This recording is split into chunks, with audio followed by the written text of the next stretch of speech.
கவிமணி தேசிக விநாயகம் பிள்ளை.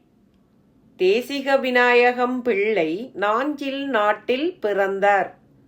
இவரது தந்தையின் பெயர் சிவதானு பிள்ளை.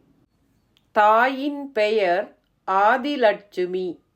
இவர் 1876ஆம் ஆண்டு ஆவணி மாதம் 28ஆம் நாள் பிறந்தார். இவர் ஆசிரியராக நீண்டகாலம் பணியாற்றினார். இயல்பாகவே எளிமையும் இனிய பண்பும் கொண்டவர். தேசிக விநாயகம் பிள்ளை அவர்கள் சிறந்த கவிஞரும் ஆவார்.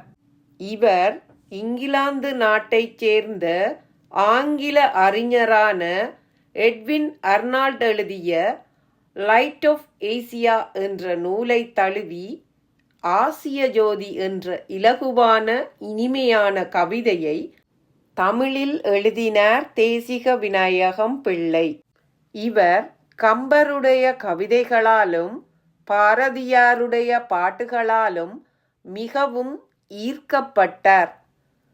வெயிற்கு ஏற்ற நிழல் உண்டு, வீசும் தென்றல் காற்றுண்டு, கையில் கம்பன் கவியுண்டு, கலசம் நிறைய மது உண்டு என்று கம்பன் பற்றி புகழ்ந்தும், பாட்டுக்கு ஒரு புலவன் பாரதியடா, அவன் பாட்டை பண்ணோடு ஒருவன் பாடினானடா, கேட்டு கிறுகிறுத்து போனேனடா, அந்த கிறுக்கில் உளறுமொழி பொறுப்பாயடா என்று பாரதியின் பாட்டுக்களை வியந்தும் அழகாக இலகு நடையில் பாடியுள்ளார். இவர் இயற்றிய பாடல்கள் பல மலரும் மாலையும் என்ற பெயரில் தொகுப்பாக வெளிவந்துள்ளது.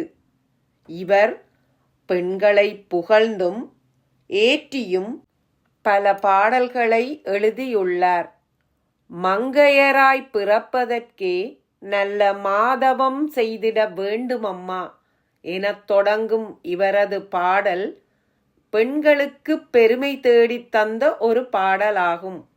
கவிமணி தேசிக விநாயகம் பிள்ளை அவர்கள் இனிய கீர்த்தனை பாடல்களையும் பாடி இசை உள்ளங்களை தன்பால் ஈர்த்தார்.